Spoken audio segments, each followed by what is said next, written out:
Welcome back to another chess game analysis video. So today I want to show you a game that I played last week in a club tournament. I'm playing with the black pieces, and the game features one of my most favorite ever played openings, the Grünfeld Indian defense. After d4, knight f6, c4, g6, knight c3, now you can go into the king's Indian, or as I normally do, d5, Grünfeld Indian. It's quite a theory heavy opening. You need to know what you're doing, but if you know what you're doing, you can get an advantage early on and have a very nice game. We have c takes d5, knight takes d5, e4 the main move, kicking the knight, knight takes c3, b takes c3, and now you can either fianchetto the bishop first or go for c5. In the game I just went for c5. Both moves are possible. It's basically a transposition. You play both of these moves in the Grünfeld Indian, basically no matter what your opponent does. We have development bishop e3, bishop g7.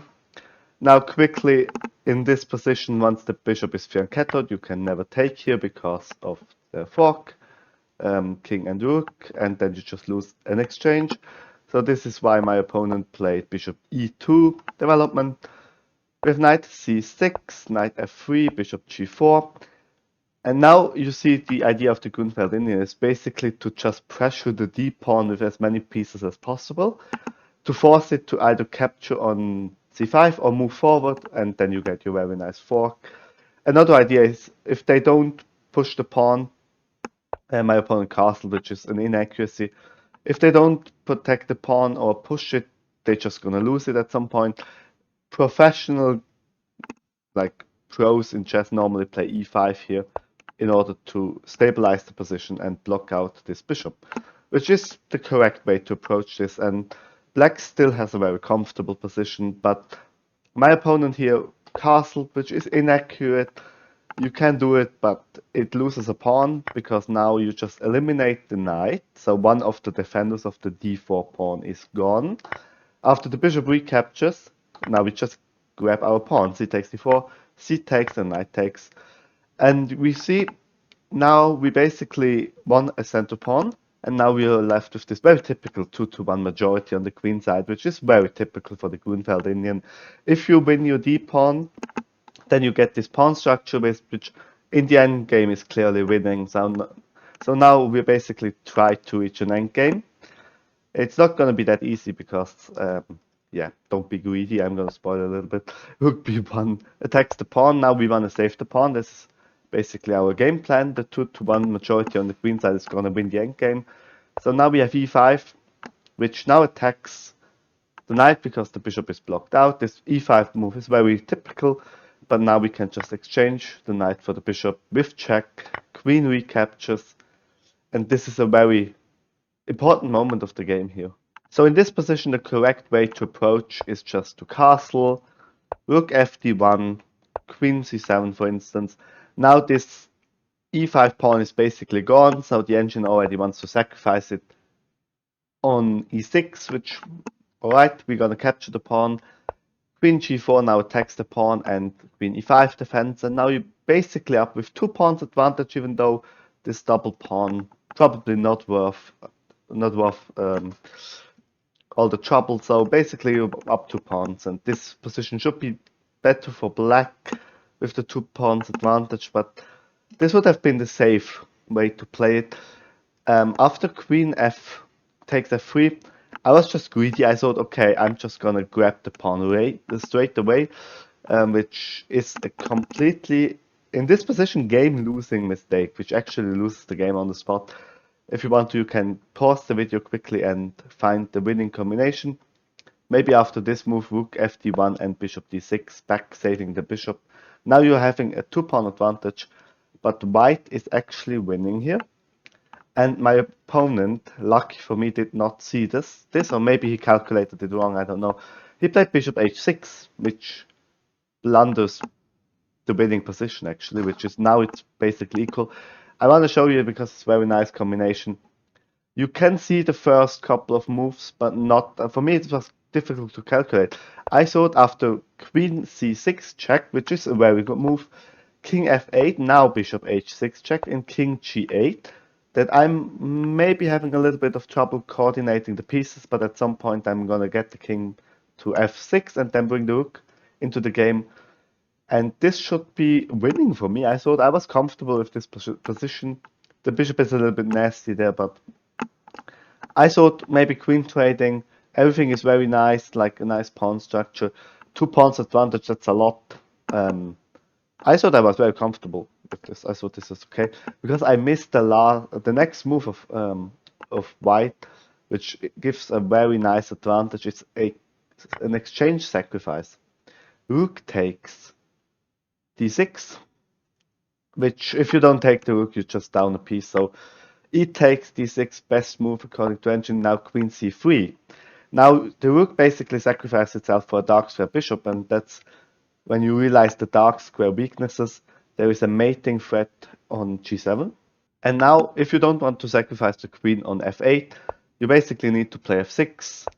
But now queen c6, and now you see the threat is again checkmate. So there are a couple of options on how to approach this position. If you just do nothing, develop the rook, then queen d5 is checkmate. If you feel like, okay, the queen is threatening to checkmate on d5, I'm just going to push the pawn. And now the queen defends d5, so there is no checkmate. Queen e6 is checkmate. So this is very tricky here in this position. With this position, you're basically up an exchange, but it's not worth a lot because the rooks and the coordination is just not there. I can give you the best line according to engine. King f7. Now queen d5 check. King e7. Rook e1 check, bringing the rook into the game. King d7. And now it's a very paralyzed position after the move rook c1. Because basically you can't move any of the pieces or else it's just going to be checkmate. You're a little bit in Zugzwang if, for instance, you just challenge the rook on the open file. Rook c8 looks like a normal move, tries to trade off one of the attackers. Then queen b5 check, king e7, rook e1 check, king f7, and queen d5 checkmate. So let's say you try something else. Let's say you develop the other rook, rook e8, then queen b7 check, king e6, rook e1 check, king f5, queen f3, checkmate. So we see the rooks, moving the rooks is difficult. Let's say you move the queen to e8, queen b7 check, king e6. You know the pattern already. It's going to be checkmate. So in this paralyzed position, basically the engine says with best defense is to checkmate in 19. And I don't think you're going to see checkmate in 19 because, well, I don't spot the checkmate in 19, but you just see the position is just terrible. You can't move any of the pieces, otherwise it's checkmate in 3. And this just it's like a game-losing combination, and all started here with me being sloppy and grabbing this pawn on e5, and this whole combination starts then with queen c6 check, and then you have this rook sacrifice. Very nice combination, but I have to admit it is quite difficult to calculate everything through, and my opponent somehow missed all of this, and he just thought, okay, I'm going to start with bishop h6. I can still maybe afterwards go in here with the queen, which is still a little bit nasty, but now I have time, rook c8, to actually challenge the c file, and now the queen can't go into c6, which is very nice. And now the scale shifts to my advantage because I still have 2 pawns advantage. So when I can coordinate my pieces, this is completely winning. So he basically had his chance to win in the position, but now he plays rather slowly with h3. Queen c7, now I tried to untangle somehow. King h1, which is also a little bit slow, but it's very hard, I think, to play this position because now you don't have a checkmating attack, and you're just down 2 pawns as white. So now queen c6, offering a queen trade. Once you're down materially, you should never trade down. So he declined the queen trade with queen d3. And now the following sequence is quite illustrative, and I'm kind of proud that I found this in a game. Once you're up material, you try to trade, especially queens. Queen c4, again offering a queen trade, queen d2. And now the problem is I again won a queen trade, but here in this position it doesn't work because now he accepts the queen trade. Rook takes, and now he has bishop g7, which forks both of my rooks, which is very unfortunate. So in this position I can't force the queen trade, so I need to first move the rook and then again try to queen trade. He makes a mistake here, he plays bishop e3. Better would have been to attack the queen. Queen e6, rook takes, rook, queen takes rook, rook c1 and queen b7, and now you kind of can still fight because the coordination still in black's position is not there, but this still being down 2 pawns and trading off material, this is a little bit, are you really going to do this? So my opponent, now that castling is no longer possible, so he's probably going to activate his bishop again, which makes a lot of sense, but now again we see the same pattern as before.